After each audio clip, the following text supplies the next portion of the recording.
Job सुरक्षा कर्मचारियों को लेकर जो है सुबह सुबह जो है कुछ ताज़ा अपडेट लेके आए हैं। लगभग जो है कितने कर्मचारियों का इंतज़ार अभी भी जो है पेंडिंग में चल रहा है। डीडीओ के द्वारा भी जो है काम जो है स्लो है। अब जो है तेज़ी की ज़रूरत है। कर्मचारी और अधिकारियों का क्या कुछ प्रोसेस चल रहा है जिसके बारे में जो आपको जानकारी देवांगे। आपने दिखाया दें सारी इन्फॉर्मेशन। तो इस प्रकार से ये देख लीजिए, बस सेवा सुरक्षा पोर्टल पर चल रही गड़बड़ी इन्होंने बताई है भाई, कि तीनों ने कहा है कि 30,000 कर्मचारियों का डाटा अपडेट नहीं, गलत मोबाइल नंबरों से अटकी प्रक्रिया। तो ये जो एक न्यूज़पेपर के अंदर जो है प्रकाशित हो, ये हम जो इसकी पुष्टि नहीं करते, लेकिन जो चीज़ें लिखी गई हैं हम उसी के बारे में जो आपको जानकारी दे रहे हैं। इन्होंने 30,000 का आंकड़ा जो है लगभग बताया है। सरकार की ओर से कॉन्ट्रैक्ट कर्मचारियों की सेवा सुरक्षा देने के लिए शुरू किए गए स्कॉटियो पोर्टल डेटा संबंधी गड़बड़ियों के कारण कई बड़ी कर्मचारियों की जो भाई संख्या अभी भी जो भाई आगे नहीं बढ़ पा रही है। अधिकतर जो भाई गलत मोबाइल नंबर या परिवार पहचान पत्र में त्रुटि या अधूरी जानकारी के कारण हजारों कर्मचारियों की फाइलें जो भाई लंबित बताई हैं। इन्होंने कहा कि प्रदेश में करीब 90,000 कॉन्ट्रैक्ट कर्मचारियों की प्रक्रिया इस सर्विस सिक्योरिटी जो है पोर्टल से जुड़ी हुई है। 90,000 के करीब जो भाई इन कर्मचारियों की प्रक्रिया बता दी कि पोर्टल से जुड़ी हुई है, जो जॉब सुरक्षा के ऊपर अटैच है। तो इससे जो है आप अंदाजा लगा सको कि कुछ भाई कहते जी इतने हो जाएंगे इतने हो जाएंगे, ये आंकड़ा बहुत ज़्यादा जाओगा। कुछ भाई कह रहे थे, अब जैसे पीछे से बात करा, जैसे एच कैरन है भाई, एच कैरन के अंदर नौकरियों के लिए फार्म भरे जाओ हैं। बहुत सारे साथी जो है बार बार कहते हुए हैं कि सर मैंने फार्म भरे हुए 1 साल हो गया, मैंने 2 साल होगी। तो जब आंकड़ा सामने आया तो हरियाणा कौशल निगम पर पोर्टल पर जो रजिस्टर्ड कैंडिडेट हैं वो 14 लाख हैं भाई। बहुत सारे भाई सोचते थे कि सर इसमें कौन फार्म भरा था, कोई 50,000 ने फार्म भर रखे होंगे। 14 लाख जने ने फार्म भर रखे हैं। तो इससे आप अंदाज़ा लगा सको, आप इस वहम में मत रहना कि कर्मचारियों की संख्या कम होगी।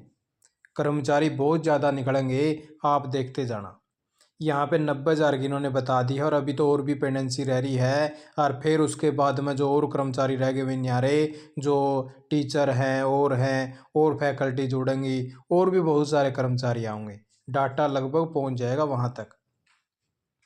तो 30,000 का कर्मचारियों का डाटा अब तक अपडेट नहीं हो पाया। मानव संसाधन विभाग को एक बार फिर जो है सभी विभागों बोर्डों निगमों पर को जो है आदेश जो है निर्देश दिए हैं, और यहाँ पे पोर्टल अपडेट किया जाए ताकि सेवा सुरक्षा से जुड़ी प्रक्रिया को आगे बढ़ाया जा सके।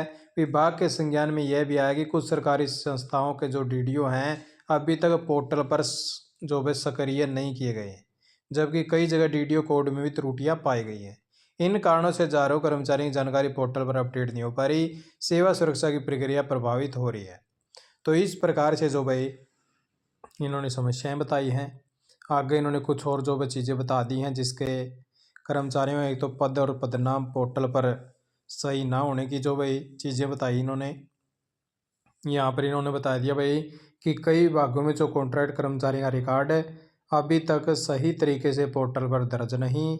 सबसे बड़ी समस्या कर्मचारियों अधिकारियों के गलत मोबाइल नंबर दर्ज होने, इस कारण जो भाई कर्मचारियों को ओटीपी नहीं मिल पा रहा। इसके अलावा कई मामलों में परिवार पहचान पत्र में त्रुटियां, कर्मचारियों का डाटा सत्यापन नहीं हो पा रहा, कई कर्मचारियों का पद नाम सही तरीके से दर्ज नहीं। तो वह ऐसी भी देखो बहुत सारी तो समस्या नहीं कह सकते, कुछ एक कर्मचारियों की तो समस्याएं हैं इससे रिलेटेड, कि जैसे जो भी डीडीओ बदल गया तो उसका मोबाइल नंबर बदल गया होगा, या कोई जैसे फैमिली आईडी में कोई त्रुटि है। तो ऐसे जो भाई कुछ केस जो है हो सके हैं। चलो जो है पीछे से जो है अभी भी डाटा मांगा गया है, और लगातार जो है काम भी जारी है, ताकि किसी भी कर्मचारी का अगर कोई मोबाइल नंबर गलत है, ताकि ओटीपी नहीं जा पा रहा है, तो ऐसी समस्याओं को भी दूर जो भाई जल्द से जल्द जो है कराया जावे। तो उसी प्रकार से जो भाई इनकी नहीं बन पा रही है एम्प्लॉयज़ आईडी भाई, लगभग जो भाई करीब जो है 12,000 कर्मचारी इन्होंने बताए हैं, जो एम्प्लॉयज़ आईडी भी जो है जारी नहीं हो पा रही है। संबंधित अधिकारियों द्वारा फाइलें लंबित पड़ी हैं। सबसे अधिक परेशानी नगर निगमों डीसी रेट पर कार्यरत कर्मचारी, बिजली निगम में काम कर रहे कर्मचारी, दोबारा जांच कर दिए जाओ वह आदेश। तो इस प्रकार से इन्होंने जो कहा कि सही जानकारी जो निर्धारित प्रोफॉर्मा में भेजे, और प्रथम श्रेणी के कर्मचारियों का डाटा हरियाणा कौशल रोजगार निगम को भेजा जाए। तो लगातार देखो वह काम तो देखो जारी है, और ये काम अगर थोड़ा से दिन पहले हो जाता तो बहुत ही अच्छा होता भाई, क्योंकि पोर्टल से रिलेटेड अगर इस प्रकार की चीज़ें थी तो पहले से जो है कॉन्टैक्ट कर लेनी चाहिए थी, क्योंकि बहुत सारी चीज़ें जो भाई अभी आने लग रही हैं। और अभी भी जो है लगातार जो है बात करा, जिस कर्मचारियों ने अपना जो है फार्म भर लिया है उनकी जो है 15 तारीख है और डीडीओ की जो है 25 तारीख है। लेकिन डीडीओ के द्वारा अभी भी लगभग मान के चला तो 10 एक दिन मान के चलो भाई, लेकिन काम अभी भी सुस्त चल रहा है। डीडीओ के द्वारा फार्म ही वेरीफाई नहीं किए जा रहे हैं। बहुत ही स्लो काम जो है बताया गया है। बहुत सारे कर्मचारी मैसेज देखने को मिले हैं कि बहुत ही स्लो काम है। तो इसके अंदर जो है तेज़ी लाने की संभावना है, क्योंकि अगर 10 दिन से आगे डेट नहीं बढ़ाई, सरकार ने सख्त आदेश दे दिए, तो इन डीडीओ की जो है लाइन बच जाएगी और फिर ये डीडीओ जो है वेरीफाई नहीं कर पाओगे इतना डाटा। क्योंकि अगर डेट देखी जाए तो सिर्फ 10 दिन मान के चलो। अगर मान लो 100 कर्मचारी एक डीडीओ के अंडर मावा है तो 10 कर्मचारी का एक दिन का आंकड़ा बैठ गया, एक दिन में वेरीफाई करने और 29 चेक करना।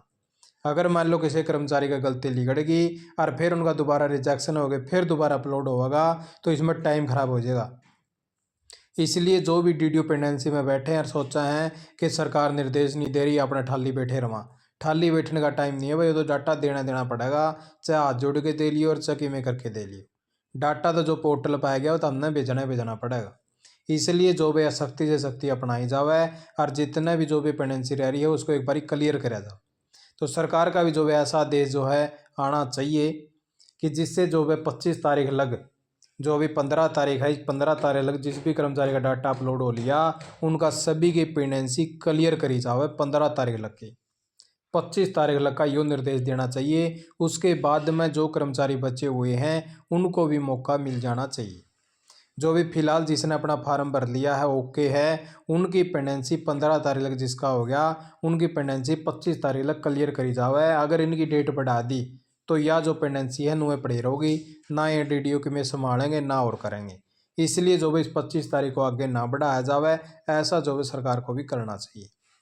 तो लगातार जो है प्रोसेस भी जारी है इनका, और सुस्ती के कारण जो अटक रही है प्रक्रिया, ये देख लीजिए। भारतीय मजदूर संघ से जुड़े कर्मचारी नेता आशीष दिमाण के अनुसार हजारों कर्मचारी ने पोर्टल पर आवेदन कर दिए हैं, लेकिन कई विभागों में अब तक उनकी फाइलों का जो है सत्यापन शुरू नहीं हुआ है। उन्होंने कहा कि सरकार के करीब 1.20 लाख कर्मचारियों को जॉब सिक्योरिटी देने की घोषणा की है, लेकिन विभागों की धीमी प्रक्रिया के कारण कर्मचारियों को इसका लाभ मिलने में देरी हो रही है।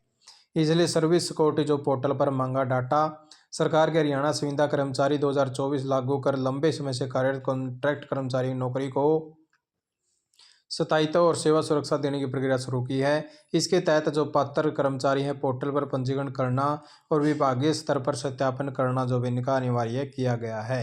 तो इस प्रकार से जो है प्रोसेस चल रहा है और हजारों की संख्या में जो है कर्मचारी हैं जो सुरक्षा के अंदर जो है आवेंगे।